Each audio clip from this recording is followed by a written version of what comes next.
सवाबी जो जलसा है उसको जुनेद अकबर साहब का एक टेस्ट केस कंसिडर किया जा रहा था कि देखते हैं इसमें कितने कामयाब होते हैं और फिर आगे उनकी उड़ान के बारे में लोग तजिए दे रहे हैं। तो आपकी नज़र में ये जलसा किस हद तक कामयाब था और जुनेद अकबर साहब जो हैं उनके हवाले से जो फैसला किया गया इमरान खान साहब की जानिब से कि उनको फ्रंट पे लाया गया, पब्लिक अकाउंट कमेटी का चेयरमैन भी बनाया गया, सूबाई क़यादत भी दी गई, तो ये फैसला आपके मुताबिक किस हद तक दुरुस्त है? उसकी बेसिक वजह जो आपको, अगर मैं सिर्फ एक वजह जानना चाहूँ, आपके मुताबिक वजह क्या थी?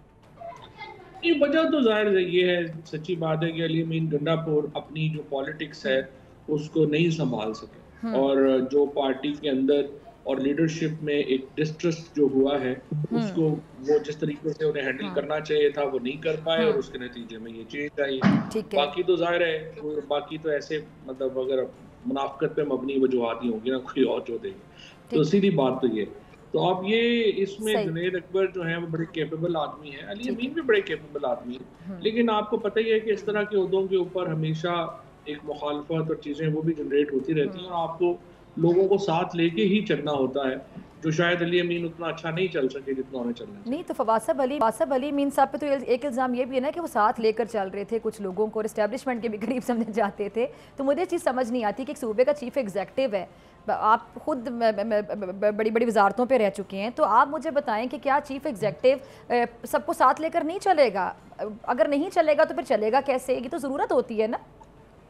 नहीं, वो उन्हें जो है ना वो एस्टैब्लिशमेंट से राब्तों के ऊपर तो उनका एतराज़ का कोई इशू नहीं है, पार्टी के अंदर जो लोगों को साथ लेके चलना था उसके ऊपर उनके प्रॉब्लम्स जो है, आतिफ के ऊपर जिस तरह से केस जो है वो बना दिया गया, फिर जो ग्रुप्स क्रिएट हो गए वो हो गए।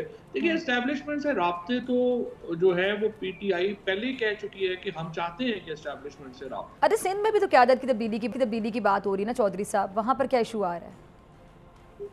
सिंध में किसकी तब्दीली की बात? पीटीआई की क़यादत।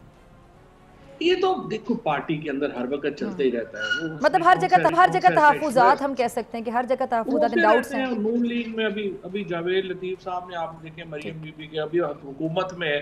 आमतौर पे जब आप हुकूमत में होते हैं तो इख्तलाफ नहीं होते, लेकिन अभी आप देख लें साद रफीक साहब की जो ट्वीट्स होती हैं, जावेद लतीफ़ ने बात की है, कई लोग बातें करते हैं, वो होता रहता है पार्टीज में।